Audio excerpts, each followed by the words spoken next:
बिस्मिल्लाहिर्रहमानिर्रहीम। अस्सलामुअलैकुम my dear students.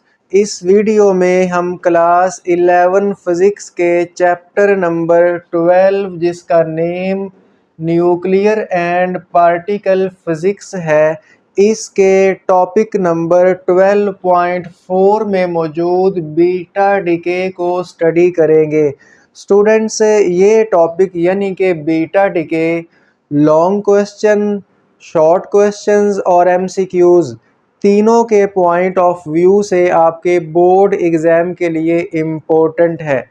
तो मैं पहले आपको बता दूं कि अगर ये topic as a long question के तौर पर आपके पेपर में आया तो इसकी स्टेटमेंट क्या होगी, ध्यान के साथ सुनिएगा।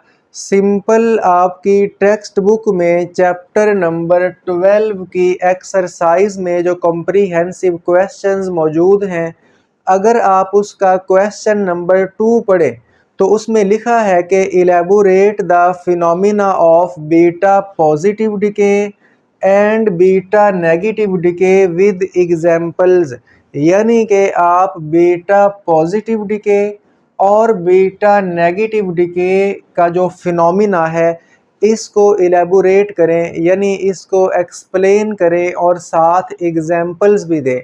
तो स्टूडेंट्स, अगर ये वाला लॉन्ग क्वेश्चन पेपर में आ गया तो इसको कैसे अटेम्प्ट करें, कैसे लिखें कि फुल मार्क्स मिलें, तो इस बारे में आपको परेशान होने की ज़रूरत नहीं है, क्योंकि इस वीडियो में यहाँ पर वाइट बोर्ड पर आपको मैं ये वाला टॉपिक यानी ये वाला लॉन्ग क्वेश्चन बिल्कुल वैसे ही सॉल्व करके दूंगा जैसे आप बोर्ड एग्ज़ाम में लिख के फुल मार्क्स ले पाएंगे, मुकम्मल हेडिंग के साथ और प्रॉपर मटेरियल के साथ। अच्छा, इसके अलावा इस टॉपिक में से शॉर्ट क्वेश्चंस भी आ सकते हैं आपसे, वो अकेला बीटा नेगेटिव डिके या फिर अकेला beta positive decay as a short question के तौर पर भी पूछ सकता है। और इस टॉपिक के रिलेटेड जो शॉर्ट क्वेश्चंस हैं वो आपकी एक्सरसाइज के अंदर मौजूद भी हैं, और यहाँ पर हम जितने भी ये पॉइंट्स पढ़ेंगे, कॉन्सेप्ट क्लियर करेंगे, ये सारे के सारे एमसीक्यूज़ के पॉइंट ऑफ व्यू से भी वेरी इम्पोर्टेंट है।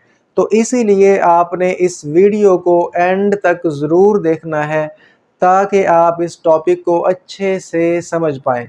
तो आइए स्टूडेंट्स, इसे स्टार्ट करते हैं, लेकिन उससे पहले आप इस वीडियो को फुल स्क्रीन में कर लीजिए और सेटिंग्स में जाकर वीडियो की क्वालिटी को फुल कर लें ताकि आपको वाइट बोर्ड पर लिखा हुआ बिल्कुल क्लियर नज़र आए और आप अच्छे से समझ सकें। स्टूडेंट्स, बीटा डिके क्या होता है? देखें, इससे प्रीवियस जो 2 वीडियोस हैं उसमें हमने रेडियो एक्टिविटी को समझा, अल्फ़ा डिके को समझा। मैं थोड़ा सा आपको रिवाइज़ करवा दूं ताकि आपको इसका समझ आ जाए।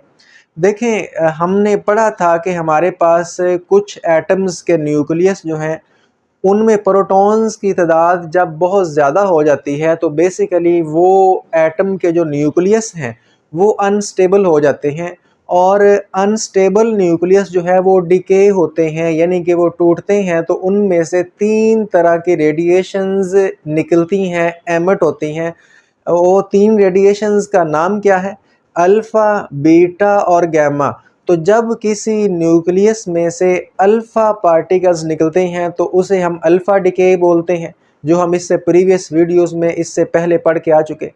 अगर किसी न्यूक्लियस में से बीटा पार्टिकल्स निकलेंगे तो फिर इसे हम बीटा डिके कहेंगे, यानी शॉर्ट फॉर्म में जो न्यूक्लियस अनस्टेबल होगा उसमें से रेडिएशंस निकलेंगी, और अगर उसमें से बीटा रेडिएशंस निकल रही हों तो इसको फिर हम बीटा डिके कहेंगे। और किसी भी न्यूक्लियस में से रेडिएशंस का निकलना रेडियो एक्टिविटी कहलाता है, और वो एलिमेंट जिसमें से रेडिएशंस निकल रही हैं उसको हम रेडियो एक्टिव एलिमेंट कहते हैं, या उसको फिर रेडियो एक्टिव न्यूक्लियस भी कह सकते हैं। और ये सारी बातें हम प्रीवियस 2 वीडियोस में करके आ चुके हैं। तो स्टूडेंट्स, आपको पता चल गया बीटा डिके क्या है। यहाँ पर इसकी डेफिनेशन मैंने पहले लिखी है। ये डेफिनेशन जो है, ये मतलब जो हम यहाँ पे पढ़ने वाले हैं उसका एक ओवरव्यू है, उसका एक शॉर्ट फॉर्म में खुलासा है। ध्यान के साथ सुनिएगा। The radio active decay process, यानी ऐसा रेडियो एक्टिव डिके का अमल जिसमें इन विच एन अनस्टेबल न्यूक्लियस, जिसमें एक अनस्टेबल जो न्यूक्लियस है, एमिट अ बीटा पार्टिकल्स, वो बीटा पार्टिकल को निकाले। चूँकि 3 तरह के रेडिएशंस अनस्टेबल में से निकलती हैं, अल्फ़ा, बीटा और गामा। क्योंकि हम यहाँ पर स्पेसिफिकली बीटा डिके को पढ़ रहे हैं, तो हमने अब किसको एमिट करवाना है? बीटा पार्टिकल्स को। स्टूडेंट्स, मैं आपको बता चुका हूँ कि बीटा पार्टिकल्स जो हैं वो आमतौर पर इलेक्ट्रॉन्स को कहते हैं, और इलेक्ट्रॉन का एंटी पार्टिकल आप जानते हैं पॉजिट्रॉन होता है। तो लिहाजा इलेक्ट्रॉन और पॉजिट्रॉन दोनों को हम बीटा पार्टिकल्स कह सकते हैं। तो ऐसा डिके का प्रोसेस इन विच, जिसमें जो अनस्टेबल न्यूक्लियस है वो निकाले बीटा पार्टिकल्स, और बीटा पार्टिकल्स के अंदर कौन आता है? इलेक्ट्रॉन और पॉजिट्रॉन। अब इलेक्ट्रॉन और पॉजिट्रॉन कब निकलते हैं? Due to the conversion of a neutron into a proton और a proton into a neutron. यानी जब न्यूक्लियस में न्यूट्रॉन प्रोटॉन में कन्वर्ट होता है या प्रोटॉन न्यूट्रॉन में कन्वर्ट होता है, तो तब इलेक्ट्रॉन और पॉजिट्रॉन भी साथ एमिट होते हैं। यानी इस कन्वर्जन के दौरान इलेक्ट्रॉन और पॉजिट्रॉन एमिट होते हैं, तो इसीलिए इसको हम बीटा डिके कहते हैं। तो आइए स्टूडेंट्स, हम अब इसके बारे में डिटेल में बात करते हैं। तो लिहाजा अब इसकी 2 टाइप्स हैं। टाइप्स ऑफ बीटा डिके के बारे में बात करते हैं। There are 2 types of beta decay, यानी बीटा डिके 2 तरह का होता है। एक को हम नाम देते हैं बीटा नेगेटिव डिके, जबकि दूसरे को हम नाम देते हैं बीटा पॉजिटिव डिके। स्टूडेंट्स, मैं आपको शॉर्ट फॉर्म में बता दूं तो बेसिकली जो बीटा नेगेटिव है ना, ये हम इलेक्ट्रॉन को कहते हैं, इलेक्ट्रॉन को बीटा नेगेटिव कहते हैं। और जो पॉजिट्रॉन है, इलेक्ट्रॉन का एंटी पार्टिकल पॉजिट्रॉन कहलाता है। एंटी पार्टिकल जो है उसका मैस पार्टिकल के बराबर होता है, लेकिन चार्ज ऑपोजिट होता है। यानी कि अगर इलेक्ट्रॉन के ऊपर यहाँ पर नेगेटिव चार्ज है, तो पॉजिट्रॉन के ऊपर भी चार्ज होगा, लेकिन ये पॉजिटिव होगा, उसके ऑपोजिट होगा, मैस दोनों का सेम होगा। तो मैंने आपको बता दिया, जो बीटा नेगेटिव डिके है वो इलेक्ट्रॉन को कहते हैं, याद रखिएगा। और बीटा पॉजिटिव जो है वो किसे कहते हैं? पॉजिट्रॉन को कहते हैं। तो पहले हम यहाँ पर बीटा नेगेटिव डिके को पढ़ेंगे। बीटा नेगेटिव डिके कब होता है? देखें, जो हमारे पास जो न्यूक्लियाइड्स हैं, जब उनमें न्यूट्रॉन टू प्रोटॉन रेशो जो है वो बहुत लार्ज हो जाए, तो फिर बीटा नेगेटिव डिके होता है। समझिएगा, सम न्यूक्लियाइड्स, कुछ न्यूक्लियस ऐसे होते हैं, have neutron to proton ratio, जिनमें न्यूट्रॉन और प्रोटॉन की जो रेशो है, न्यूट्रॉन को n के साथ, प्रोटॉन को p के साथ अगर रिप्रेजेंट करें, तो न्यूट्रॉन ओवर प्रोटॉन, इसको बोलेंगे न्यूट्रॉन और प्रोटॉन की रेशो, ये बहुत लार्ज होती है। स्टूडेंट्स, न्यूट्रॉन और प्रोटॉन की रेशो लार्ज होने का क्या मतलब है? देखिएगा, जब भी आप 2 चीज़ों की रेशो लेते हैं, लेट करें अगर ऊपर वाली चीज़ बड़ी हो ना और नीचे वाली चीज़ छोटी हो, तो देखिए आंसर आएगा 50, 100/250। तो इनकी जो रेशो है वो लार्ज आई। लेकिन अगर मैं नीचे वाला नंबर बड़ा कर दूं, ऊपर वाला छोटा कर दूं, तो फिर आंसर छोटा आएगा। लेट करें अगर मैं इसको करता हूं, लेट करें 50/100 करता हूं। अब देखें, ऊपर वाला नंबर छोटा, नीचे वाला बड़ा, तो आप जानते हैं कि ये 0.5 आएगा, यानी अब रेशो स्मॉल आई। तो 2 चीज़ों की रेशो लार्ज तब होती है जब ऊपर वाला बड़ा हो, 2 चीज़ों की रेशो स्मॉल तब होती है जब नीचे वाला बड़ा हो। तो यहाँ पे हमने बात की कि कुछ न्यूक्लियाइड्स ऐसे हैं, न्यूक्लियस एलिमेंट्स के जो न्यूक्लियस हैं, जिनमें प्रोटॉन और न्यूट्रॉन्स, उनको हम न्यूक्लियाइड्स कहते हैं। और न्यूक्लियाइड की डेफिनेशन इस चैप्टर की जो फर्स्ट वीडियो थी उसमें हमने आपको बताई थी, समझी थी। तो कुछ न्यूक्लियाइड्स ऐसे हैं जिनमें neutron to proton ratio large होती है। इसका मतलब उनमें न्यूट्रॉन जो है वो प्रोटॉन की निस्बत थोड़े से ज़्यादा होते हैं। दोबारा फिर, यानी कुछ न्यूक्लियाइड्स ऐसे हैं जिनमें neutron to proton ratio large होती है। इसका मतलब ये है कि उन न्यूक्लियस के अंदर न्यूट्रॉन्स की तादाद प्रोटॉन से थोड़ी सी ज़्यादा होती है, यानी ऊपर वाला नंबर नीचे वाले से थोड़ा सा ज़्यादा होता है। अब अगर न्यूट्रॉन थोड़े से ज़्यादा होंगे प्रोटॉन से, तो फिर न्यूट्रॉन जो है वो प्रोटॉन में कन्वर्ट होंगे। न्यूक्लियस अपने आप को स्टेबल करने के लिए ना, चूँकि उसमें न्यूट्रॉन थोड़े से ज़्यादा हैं प्रोटॉन से, तो न्यूक्लियस अपने आप को स्टेबल करने के लिए न्यूट्रॉन को किस में कन्वर्ट करेगा? प्रोटॉन में। क्यों? चूँकि न्यूट्रॉन ज़्यादा है प्रोटॉन से। ये बात आपको समझानी थी। तो अब जब न्यूट्रॉन प्रोटॉन में चेंज होता है, तो बेसिकली तब साथ इस कन्वर्जन में इलेक्ट्रॉन भी एमिट हो जाता है। And the source of beta negative decay, और इसी वजह से बीटा नेगेटिव डिके होता है। अब स्टूडेंट्स बीटा नेगेटिव डिके में होता क्या है ये आप ज़रा सुनिएगा। इन बीटा नेगेटिव डिके में a neutron in the nucleus, जो न्यूट्रॉन होता है आप जानते हैं न्यूक्लियस के अंदर दो तरह के पार्टिकल्स पाए जाते हैं, प्रोटॉन्स और न्यूट्रॉन्स। अब जब न्यूट्रॉन्स जो है वो प्रोटॉन से थोड़े से ज़्यादा होंगे तो न्यूट्रॉन जो है वो डिके होके कन्वर्ट हो जाएगा प्रोटॉन में, तो इस कन्वर्जन में an electron and anti neutrino भी एमिट होगा। समझ आइए आपको, ये है इसकी डिके इक्वेशन। ज़रा इसी सेंटेंस को, ये जो सेंटेंस है दूसरा पॉइंट, इसको यहाँ पे लिखा हुआ है, देखिए न्यूट्रॉन एन जब कन्वर्ट होगा प्रोटॉन में तो साथ वो इलेक्ट्रॉन भी एमिट करेगा और एंटी न्यूट्रिनो भी एमिट करेगा ताकि दोनों तरफ एनर्जी कंजर्व रह सके। अब स्टूडेंट्स आपने पढ़ रखा है कि जो न्यूट्रॉन है इसका मास नंबर 1 होता है, जबकि इसका चार्ज नंबर जिसको हम एटॉमिक नंबर भी कहते हैं वो 0 होता है, चूँकि न्यूट्रॉन न्यूट्रल होता है। ऊपर वाला नंबर मास नंबर को शो करता है, नीचे वाला नंबर एटॉमिक नंबर यानी चार्ज नंबर को शो करता है। तो न्यूट्रॉन का ऊपर वाला नंबर 1, नीचे वाला 0। अब देखें जब न्यूट्रॉन प्रोटॉन में कन्वर्ट होगा, इलेक्ट्रॉन मैंने बता दिया इलेक्ट्रॉन होता है 0 - 1, यानी इलेक्ट्रॉन का मास नंबर 0, लेकिन इसका जो हमारे पास चार्ज है वो -1 होता है। अब दोनों तरफ जो न्यूक्लियन नंबर्स हैं उनको हमने कंजर्व रखना है। अगर इधर ऊपर 1 है तो इधर भी ऊपर 1 होना चाहिए। इसका 0 है तो यहाँ पे फिर हम 1 लगाएंगे, चूँकि 1 + 0 1 होता है। अब देखिए नीचे जो है वो 0 है तो इधर भी नीचे 0 होना चाहिए, तो ये तो -1 आ गया, तो लिहाजा हमें यहाँ पर +1 लगाना पड़ेगा, क्योंकि +1 और -1 ऐड करेंगे तो इधर भी ओवरऑल 0 हो जाएगा। यानी हमें दोनों तरफ जो न्यूक्लियन नंबर है, मास नंबर यानी ऊपर वाला नंबर और नीचे वाला एटॉमिक नंबर वो इक्वल रखना होता है, तभी इक्वेशन करेक्ट होती है।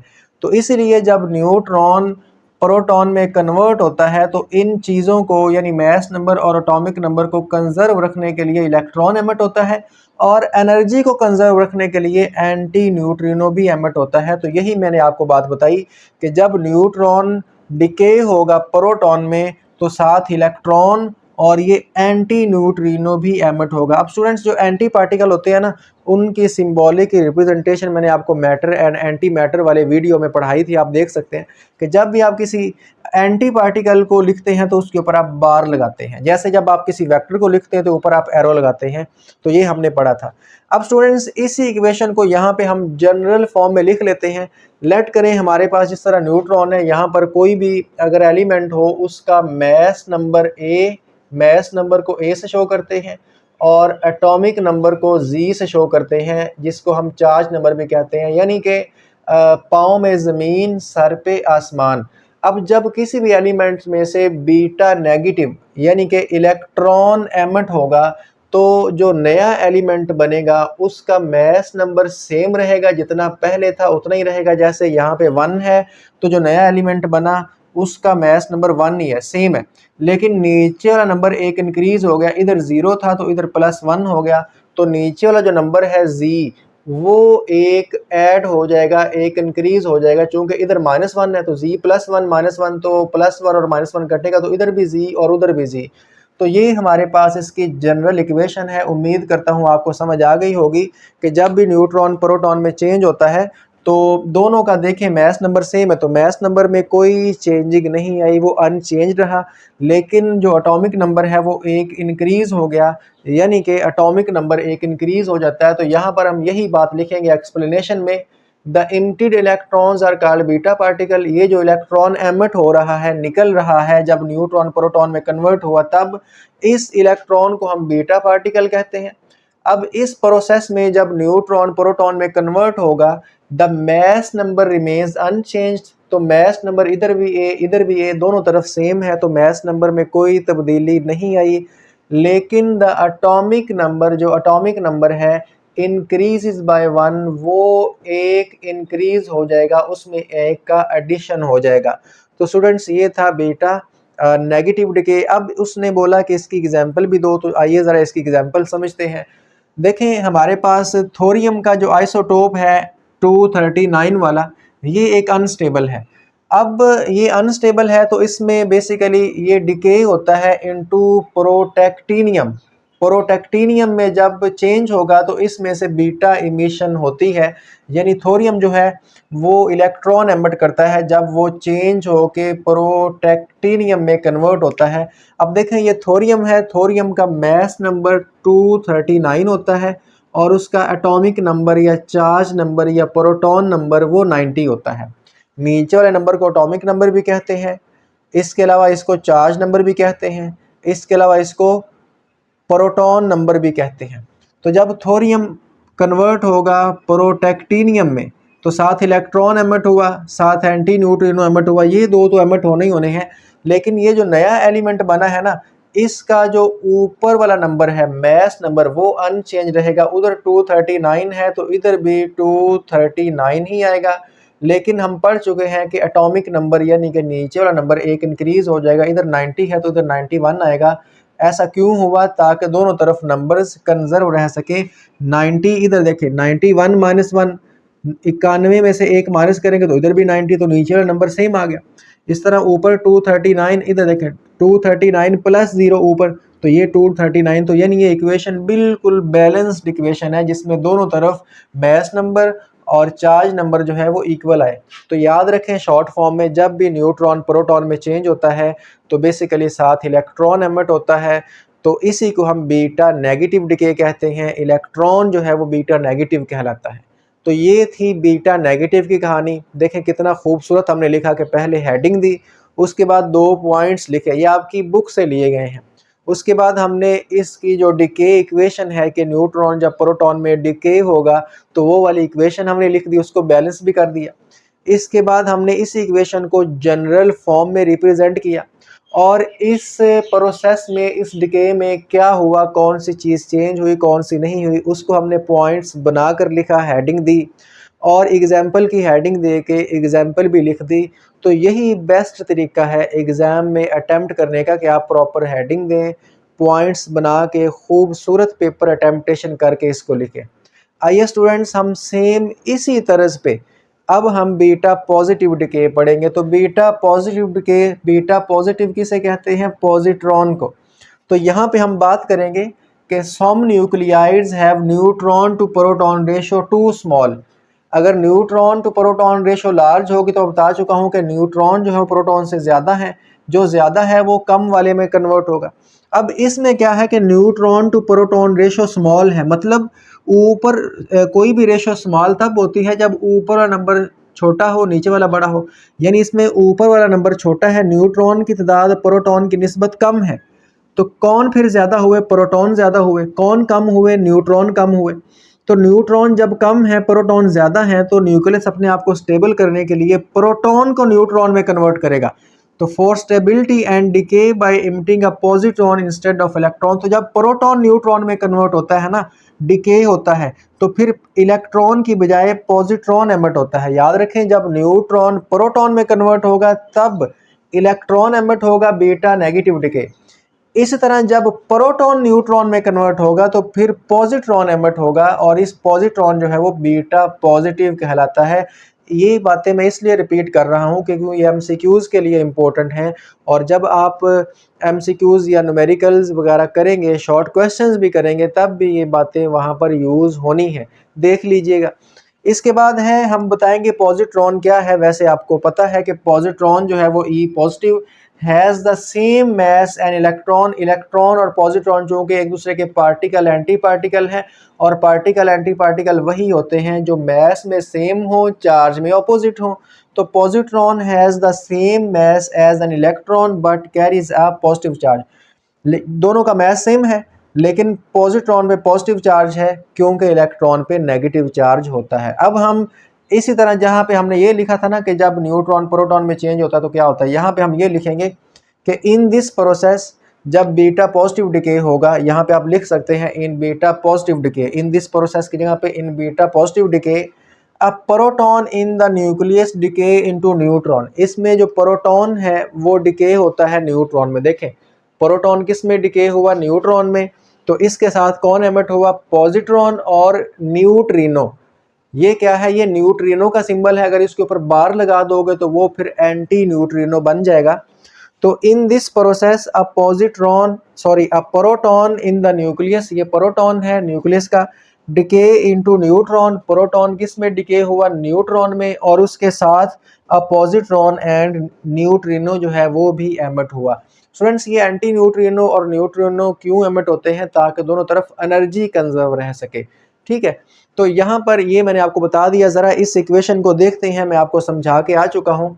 देखें आप जानते हैं कि प्रोटॉन का मास नंबर भी 1 और इसका एटॉमिक नंबर भी 1, लेकिन अब इस तरफ जाएं तो न्यूट्रॉन का मास नंबर जो है वो तो 1 होता है, लेकिन चार्ज नंबर यानी एटॉमिक नंबर 0 होता है। अब देखिए इक्वेशन फुल बैलेंस है।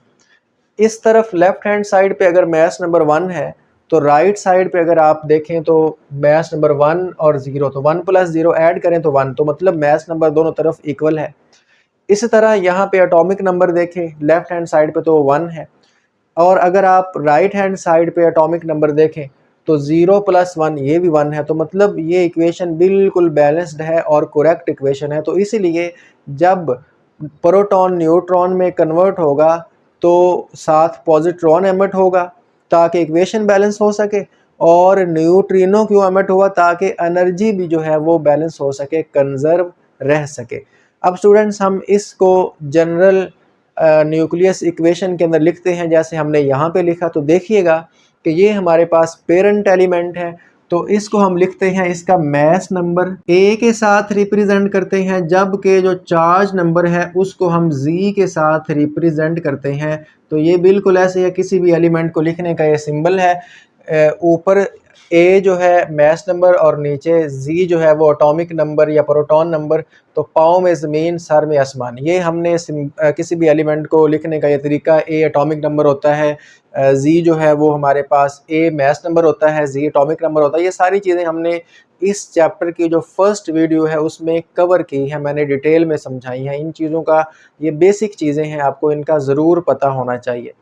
तो जब पेरेंट एलिमेंट जो है वो उसमें से क्या है कि जब पॉजिट्रॉन एमिट होगा तो जो नया एलिमेंट बना है उसको फिर डॉटर एलिमेंट बोलते हैं। ये हम बात कर चुके हैं कि पहले वाला पेरेंट, और जो चेंज होके जब उसमें से रेडिएशन निकलेंगे तो वो चेंज हो जाएगा और नए वाले को हम डॉटर बोलते हैं। तो यहाँ पे जो ऊपर वाला नंबर है वो सेम रहा, जबकि नीचे वाला नंबर जो है वो एक डिक्रीज हो जाता है, z-1 हो जाता है। ऐसा क्यों? देखिए ऊपर a तो a प्लस 0 a, इधर z है तो इधर भी z आना चाहिए, तो ये +1 है तो इसलिए हमें z-1 करना पड़ा ताकि +1 -1 से कैंसिल हो जाए और इधर भी z आ जाए। तो ये चीज़ें हैं, इन चीज़ों का आपने यहाँ पर ख्याल रखना है। तो जब भी हमारे पास देखें, अब जो नीचे वाला नंबर होता है ना, अगर वो चेंज हो जाए तो एलिमेंट चेंज हो जाता है। नीचे वाला नंबर एलिमेंट की आइडेंटिटी चेंज करता है कि अगर इधर 1 है तो इधर 0 है, तो ये दोनों एलिमेंट सेम नहीं हो सकते। समझ आइए आपको? जैसे मैं आपको यहाँ पे बताऊँ, 90 वाला एलिमेंट और होगा, 91 वाला और होगा, 89 वाला और होगा। नीचे वाला नंबर एटॉमिक नंबर है और एटॉमिक नंबर चेंज होने से एलिमेंट चेंज होता है, इसलिए हमने यहाँ पर थोरियम, तो जब ये 90 से 91 हुआ तो एलिमेंट चेंज हो गया और ये प्रोटैक्टिनियम में कन्वर्ट हो गया। तो ये चीज़ें भी हमने वैसे पढ़ी हुई हैं, इसलिए मैंने आपको दोबारा बता दी ताकि पता चल जाए। अब इसकी एक्सप्लेनेशन क्या है कि positron is the anti particle of electron, जानते हैं। The mass number remains unchange, इधर भी ए इधर भी है, तो यानी बीटा डिके ऐसा डिके है कि जिसमें मास नंबर जो है वो क्या रहता है, अनचेंज रहता है, उसमें चेंज नहीं आता। सिर्फ कौन चेंज होता है? नीचे वाला नंबर यानी एटॉमिक नंबर चेंज होता है। अगर बीटा नेगेटिव डिके है तो नीचे वाला नंबर जो है वो 1 बढ़ जाएगा, और बीटा पॉजिटिव डिके है तो एटॉमिक नंबर 1 डिक्रीज हो जाएगा। तो mass number remains unchanged और the atomic number decreases bye 1, तो बीटा पॉजिटिव डिके में एटॉमिक नंबर जो है वो 1 डिक्रीज हो जाता है। ये बड़ी अहम बातें हैं जो आपने याद रखनी है। एग्जाम्पल की बात करते हैं, तो देखें नियॉन जो है जब डिके होती है फ्लोरीन में तो उसके साथ पॉजिट्रॉन और न्यूट्रिनो एमिट होता है। अब देखें नियॉन जो है उसका मास नंबर 19 और उसका एटॉमिक नंबर 10, तो जब ये इसमें से पॉजिट्रॉन निकलेगा तो आप जानते हैं ऊपर नंबर 19 है तो इस तरफ भी 19 ही आएगा, लेकिन जो नीचे वाला नंबर है 10 है तो हम पढ़ चुके हैं वो एक कम हो जाएगा, यानी वो 18 हो जाएगा। ऐसा क्यों हुआ? ताकि दोनों तरफ ये इक्वल रह जाएं। देखें अगर इधर ये 10 है तो ये एक कम होके 19 हो जाएगा, मैंने इसको 18 क्यों लिखा, तो ये क्या हो जाएगा, 9 हो जाएगा। तो देखें दोनों तरफ इक्वल है। अगर इस तरफ एटॉमिक नंबर 10 है तो इस तरफ 9 + 1, तो ये भी 10 ही बन रहा है, ठीक है। चूँकि पॉजिट्रॉन जो है उस पर चार्ज +1 होता है। अगर इस तरफ मास नंबर 19 है तो इस तरफ भी 19 + 0 19 ही बन रहा है। तो लिहाजा ये आपने एग्जाम्पल्स की प्रैक्टिस करनी है, इनको पेपर के अंदर मेंशन करना है। तो स्टूडेंट्स देखें, ये जो अभी तक मैंने आपको पढ़ाया है ना, ये जो आपकी एक्सरसाइज का कॉम्प्रिहेंसिव क्वेश्चन 2 है, जो आपको नज़र भी आ रहा है, आप इसको एक नज़र से देख लें। लिखा है कि elaborate the phenomena of beta positive decay and beta negative decay with examples.